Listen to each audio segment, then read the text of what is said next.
Hello friends, real life video में आपका स्वागत है। और आई होप आप सभी लोग ठीक होंगे और अच्छे से आप लोग की तैयारी चल रही होगी। तो यार एक आध दो दिन से मैंने आप लोगों से कहा था कि एलडीसी और जीडीसी के बारे में आप लोग को बताऊंगा। तो यार एकदम से मेरी नाइट ड्यूटी लग जाती है। 2-3 दिन डे होती है तो तुरंत फिर नाइट लग जाती है।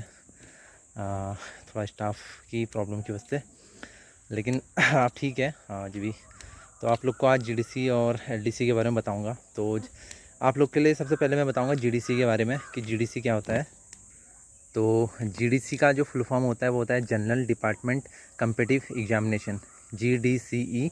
तो इसमें आप कोई भी डिपार्टमेंट के कैंडिडेट्स में फॉर्म फिल भर सकते हैं। जो रेगुलर एम्प्लॉयज़ हैं रेलवे के, आप लोग नहीं भर सकते। जो रेगुलर एम्प्लॉयज़ हैं रेलवे के वो भर सकते हैं, और एक आरपीएफ को छोड़ के बाकी जो जितने भी डिपार्टमेंट हैं रेलवे में, engineering, operating, signal, electrical, mechanical और मेडिकल, जितने भी डिपार्टमेंट हैं और सो इसके जो रेगुलर एम्प्लॉयज़ हैं वो इसको भर सकते हैं।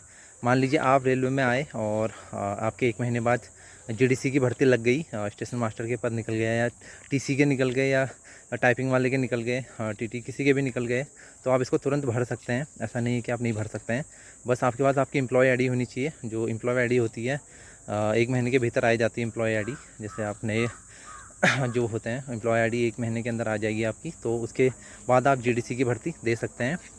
तो जीडीसी की भर्ती तो सबसे बड़ा इसमें ये होता है कि पूरे जोन वाइज आती है। जैसे एनईआर जोन है मेरा, तो पूरे एनईआर में आ जाती है। तो इसमें नंबर ऑफ़ कैंडिडेट एलडीसी की तुलना में थोड़ा ज़्यादा होते हैं। एलडीसी के बारे में भी बताऊंगा, पहले जीडीसी बता देता हूँ। तो इसमें थोड़ा नंबर ऑफ़ कैंडिडेट ज़्यादा होते हैं क्योंकि हर डिपार्टमेंट के लोग होते हैं, तो इस वजह से थोड़ा सा नंबर ऑफ़ कैंडिडेट ज़्यादा होते हैं इसमें। और आपके पास क्वालिफ़िकेशन वही होनी चाहिए जो क्वालिफ़िकेशन में मांगी गई है। अब ऐसा नहीं कि आप 10th पास हैं और रेलवे में आने के बाद आप स्टेशन मास्टर के लिए अप्लाई कर सकते हैं, तो ऐसा नहीं है। आप लोग को ग्रेजुएशन होना पड़ेगा, यानी क्वालिफ़िकेशन आपके पास होनी चाहिए, तब जाके आप फॉर्म भर सकते हैं। मेरा कहने का मतलब ये नहीं था कि रेलवे में आके आप कोई भी फॉर्म भर सकते हैं। तभी भर सकते हैं जब आपके पास क्वालिफ़िकेशन है और उसका उतना मेडिकल स्टैंडर्ड आपके पास है, तो ही आप जीडीसी की भर्ती दे सकते हैं और प्रमोशन ले सकते हैं। तो ग्रुप डी से ग्रुप सी में जाने के लिए सबसे बढ़िया मोड यही है नए कैंडिडेट के लिए कि तुरंत जीडीसी का भर्ती दिए जाए। और क्योंकि हम लोग जो होते हैं तैयारी वाले बंदे होते हैं, तो इसका मैं एग्ज़ाम पेपर भी दिखा दूंगा आप लोग को कि कैसा इसका पेपर आता है। आप लोग देखना क्वेश्चन उसमें कैसे आते हैं। Current affairs, GS, reasoning, math से लेके बहुत अच्छे क्वेश्चन पेपर आता है, वो भी मैं आप लोग को दिखा दूँगा इसके बाद वीडियो में। तो जिसमें जो एज क्राइटेरिया होता है वो होता है जनरल के लिए 18 से 42 साल, और ओबीसी के लिए 18 से 45, और एसटी एसटी के लिए 18 से 47 होता है। और किसी किसी जगह अलग अलग जोन में अलग अलग हो सकता है, लेकिन इसी के आसपास होता है, ज़्यादा वेरी नहीं करता है। वो आपके नोटिफिकेशन पर डिपेंड करता है। अब जैसे मान लेते हैं कि स्टेशन मास्टर की भर्ती आई, तो स्टेशन मास्टर का जो लेवल होता है वो 6 होता है और उसका ग्रेड पे जो होता है वो 4200 होता है। तो उस एग्ज़ामिनेशन के लिए आप बैठ सकते हैं। और तो सीधा आपका जैसे आप 1800 में आएंगे, तो आपका अगर वो एग्ज़ाम क्वालिफाई होता है, तो जैसे आप पहले देंगे रिटन टेस्ट देंगे, उसके बाद आप एप्टीट्यूड टेस्ट देंगे स्टेशन मास्टर के लिए, और आपका क्वालिफाई हो जाता है, तो बाय मेरिट लिस्ट अगर जिसके मार्क्स अच्छे होंगे तो उसके उसका अगर लग जाएगा तो उसको तुरंत स्टेशन मास्टर बना दिया जाएगा। तो रेलवे में डिपार्टमेंटल एग्ज़ाम सबसे बढ़िया मोड है आगे प्रमोट होने के लिए। नहीं तो अगर आप रेगुलर बेसिस पे अगर जाएंगे, जैसे आप लोग सोचेंगे कि बिना एग्ज़ाम दिए हम काम करते रहेंगे, तो उस हिसाब से आपको तो बहुत लंबा समय लग जाएगा। क्योंकि अभी हमारे साथ पिछले उसके 2013 12-13 के जो लोग हैं अभी भी 18 से ग्रेड पे भी काम कर रहे हैं। तो आप सोच सकते हैं 2012-13 से अभी तक 2021। और जैसे टीसी की वैकेंसी होती है, तो टीसी का जो ग्रेड पे होता है वो, तो उसका जो ग्रेड पे होता है वो 1900 ग्रेड पे होता है। तो 1800 ग्रेड पे वाला उसको आराम से भर सकते हैं। यानी अगर कोई भी वैकेंसी निकलती है तो उससे लोअर ग्रेड वाला भर सकता है उसको, लेकिन उसके ऊपर अपर ग्रेड वाला नहीं भर सकता है। तो जैसे कोई भी स्टेशन मास्टर है तो वो टीसी की अगर वैकेंसी निकलती है तो वो नहीं भर सकता है, क्योंकि उसका ग्रेड टीसी से ज़्यादा है। तो ग्रेड कम होना चाहिए, लो ग्रेड होना चाहिए उसके जीडीसी के लिए। तो हम लोगों को तो सबसे लो वैसे भी लो ही होता है, 1800 होता है। तो हम लोग तो भर ही सकते हैं सारे फॉर्म, चाहे टीसी हो और एएलपी के लिए हो। तो बहुत से बच्चों का सपना होगा कि रेलवे में ग्रुप डी में ज्वाइन करने के बाद हम लोको पायलट बनेंगे, तो वो भी लोको पायलट बन सकते हैं। बस आप लोग को थोड़ा सा मेहनत करनी होगी और अपनी पढ़ाई पे ध्यान देना होगा। तो बस क्वालिफ़िकेशन आपके पास उसकी होनी चाहिए, जैसे लोको पायलट की क्वालिफ़िकेशन होनी चाहिए, टीसी क्वालिफ़िकेशन होनी चाहिए, और अगर आप टाइपिस्ट बनना चाहते हैं, क्लर्क बनना चाहते हैं, उसकी आपके पास क्वालिफिकेशन होनी चाहिए। तो आप आराम से जीडीसी भर सकते हैं और एग्ज़ाम क्रैक करके और अपना प्रमोशन या वो पोस्ट ले सकते हैं। तो जीडीसी बहुत अच्छा मीडियम है हम ग्रुप डी वालों के लिए प्रमोट होने के लिए। और एलडीसी भी है, एलडीसी के बारे में भी बताऊंगा इसके बारे में, एलडीसी में क्या होता है। तो ये जो भर्ती होती है पूरे जोन वाइज होती है, तो इसमें नंबर ऑफ़ कैंडिडेट ज़्यादा होते हैं, ये भी ध्यान रखना है। तो कंपटीशन ज़्यादा ही होगा, लेकिन ये है कि नए बंदे जो आते हैं वो बाजी मार लेते हैं इसमें, जो नए बंदे पढ़ने वाले आते हैं। तो आप लोग तैयारी करते रहिए। एग्ज़ाम पेपर दिखाऊंगा आप लोगों को कि कैसा होता है बिल्कुल, तो आप समझ जाएंगे कैसा पेपर आता है। और एग्ज़ाम इसका ऑफ़लाइन ऑनलाइन वो तो आपके आरआरबी पे डिपेंड करता है। आप तो ऑनलाइन भी होने लग गया है, ऑनलाइन भी होने लग गया इसका एग्ज़ाम। तो ऑनलाइन इसके फॉर्म लिखेंगे डिपार्टमेंटल, आप इसको भरेंगे और फिर इसका सीबीटी होगा। जैसी सीबीटी यहाँ होता है तो उसी तरीके से जीडीसी में भी भर्ती होती है। और फिर एप्टीट्यूड टेस्ट, यानी अगर एप्टीट्यूड टेस्ट की ज़रूरत होगी तो उसमें ठीक है। अगर बाई चांस कलर की पोस्ट है या किसी का टाइपिस्ट की पोस्ट है तो उसके लिए टाइपिंग मांगेंगे। अगर नहीं होगा तो रिटन टेस्ट होगा और डॉक्यूमेंट वेरिफिकेशन होगा और आपकी ज्वाइनिंग हो जाएगी। और आप आए तो ग्रुप डी में थे, आप चले जाएंगे ग्रुप सी में। ग्रुप सी में भी बहुत सारे लेवल होते हैं, 1900, 2000, 2400, 2800 और 4200। तो आप वहाँ आराम से इसमें प्रमोट हो सकते हैं। तो जीडीसी बहुत अच्छा मोड है नए कैंडिडेट के लिए, क्योंकि इसमें सर्विस पीरियड का रिकॉर्ड नहीं मांगते हैं। कि ऐसा नहीं है कि आपको इतनी सर्विस रिकॉर्ड होना चाहिए जैसे एलडीसी में मांगते हैं। तो नए कैंडिडेट आके 1 महीने के अंदर अगर भर्ती निकल गई तो आराम से भर सकते हैं। तो नेगेटिव मार्किंग भी होती है, 1/3 इसमें नेगेटिव मार्किंग होती है। और 1.5 घंटे का पेपर इसमें होता है। तो ऑब्जेक्टिव पेपर होता है पूरा, टिक करने वाला पेपर आता है।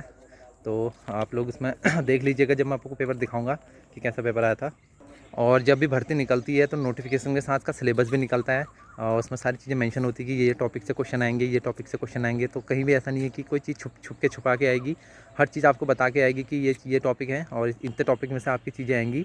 तो रीजनिंग, मैथ, जो जीएस, करंट अफेयर जो आप लोग पढ़ते हैं, नॉर्मल पेपर आता है डिपार्टमेंट में और मेरिट के हिसाब से सिलेक्शन हो जाता है। जिसके अच्छे मार्क्स होंगे उसका सिलेक्शन हो जाएगा। तो अलग अलग जोनों में अलग अलग डेट में जीडीसी की भर्तियाँ आती हैं। ऐसा नहीं कि सभी जोन में एक साथ भर्तियाँ आती हैं। तो किसी जोन में मान लो 19 में आएगी, किसी में 21 में आएगी, किसी में 22 में आएगी, किसी में 20 में आई हुई थी। तो जोन के हिसाब से अपने हिसाब से देखता है कि किस हिसाब से उसने भर्ती देनी है। तो अलग अलग जोनों में अलग अलग डेट में आती है जीडीसी की भर्ती। और कुछ बच्चे पूछ रहे थे कि सर हम रेलवे ग्रुप डी में आके आगे की पढ़ाई कंटिन्यू कर सकते हैं। यानी कुछ बच्चों का बीए छूटा हुआ है, जैसे ग्रेजुएशन छुटी हुई है, तो हाँ वो कर सकते हैं। बहुत लोगों ने किया है। 10th पास लोग थे, 12th थे, तो उन्होंने आगे की पढ़ाई कंटिन्यू करी है। इसके लिए रेल से आपको थोड़ा एक एनओसी लेनी पड़ती है कि मैं पढ़ना चाहता हूँ या एग्ज़ाम देना चाहता हूँ। एग्ज़ाम देने के लिए तो रेल उसकी परमिशन देता है, क्योंकि पढ़ाई के लिए तो कोई भी मना नहीं करेगा, कोई भी डिपार्टमेंट। तो आपको प्रमोट किया जाता है कि पढ़िए आप।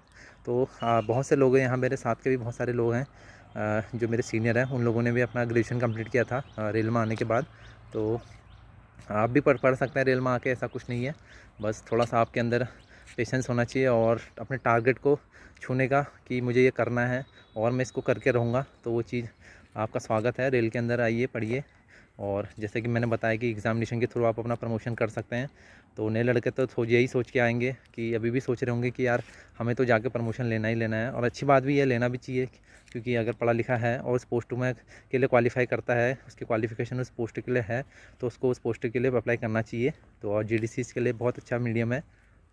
और बाकी जो मेडिकल फ़िटनेस होती है वो नोटिफिकेशन में साफ साफ बता दी जाती है कि ये medical fitness A2, B2, B1 जितनी भी ज़रूरत होती है उसमें लिख दिया जाता है। तो आपका मेडिकल फ़िटनेस वही होना चाहिए, तब आप भर पाएंगे। अगर मेडिकल फ़िटनेस नहीं है तो आप उस पोस्ट को नहीं फिल कर पाएंगे, तो बाहर हो जाएंगे उसमें। तो जीडीसी की भर्ती में ये मैंने आपको पूरा प्रोसेस का बता दिया। इसके बाद एलडीसी की भर्ती बताऊंगा। वो डिपार्टमेंटल एग्जामिनेशन होते हैं, वो आपको डिपार्टमेंट में आके थोड़ा सर्विस पूरी करनी पड़ेगी, थोड़ा टाइम लगेगा उसको भरने के लिए फॉर्म उसके। तो जीडीसी बहुत अच्छा मोड है, तभी मैंने जीडीसी को पहले कवर किया है। तो मैं आपको फॉर्म दिखा दूँगा इसके बाद पेपर। और एक टॉपिक और क्लियर करूँगा इसके बाद कि रेलवे में छुट्टी कौन देता है। जैसे हम लोग हैं ग्रुप डी को छुट्टी कौन सेंक्शन करता है। जैसे मुझे छुट्टी लेनी होती है, मान ली 10-15 दिन की छुट्टी चाहिए या ज़्यादा छुट्टी चाहिए, जैसे शादी के लिए जाना होता है, छुट्टी चाहिए गाँव, तो उसकी छुट्टी कौन सेंक्शन करता है, इस पर भी आप एक वीडियो लेके आऊँगा। पूरी डिटेल्स दूँगा कि कितने दिन की छुट्टी मिलती है, कोई दिक्कत तो नहीं होती है रेलवे को, तो ग्रुप डी को। तो उस पर भी वीडियो लेके आऊँगा। और बहुत सारे बच्चे यार एग्ज़ाम डेट के बारे में पूछने की सर एग्ज़ाम डेट कब होगा, तो इसके बारे में अभी कुछ क्लियर नहीं हुआ है कि एग्ज़ाम डेट कब होगा। और जहाँ तक मुझे लगता है कि थोड़ा केसेस कम हो और वैक्सीनेशन ज़्यादा पहुँचे, और केसेस जैसे जैसे कम होंगे तो तुरंत एग्ज़ाम, बहुत सारे पेंडिंग हैं बहुत सारे एग्ज़ाम में स्टे लगा हुआ है, तो तुरंत एग्ज़ाम होंगे, ऐसा नहीं है कि एग्ज़ाम नहीं होंगे, कभी भी एग्ज़ाम तो होने हैं ही। तो बस थोड़ा सा केसेस कम हो जाए। ये केस देख रहे हैं आजकल आप एकदम से बढ़ से गए हैं केस, तो इससे वजह से बड़ी दिक्कत हो रही है। तो आना जाना भी, बाहर निकलना भी मुश्किल हो गया है, और बहुत सारी ट्रेनें भी कैंसिल हो गई हैं। तो जो लोग रेल में आके लोको पायलट का सपना देख रहे हैं, तो उन लोगों के लिए बहुत अच्छा चांसेस है जीडीसी, और क्योंकि लोको पायलट अगर रेल में मुझे सबसे अच्छी अट्रैक्टिव पोस्ट लोको पायलट की लगती है, और बाकी पोस्टें भी अच्छी हैं, लेकिन लोको पायलट में मुझे पता नहीं क्या अच्छा दिखता है। तो आप लोगों के साथ फिर मिलता हूँ, एलडीसी की वीडियो के साथ मिलूँगा, इसका पार्ट 2 एलडीसी आएगा। तब तक आप लोग तैयारी करते रहिए, और किसी भी टॉपिक से लेके आपको कमेंट है नीचे पूछिए, और तैयारी करते रहिए। Best of luck, thank you.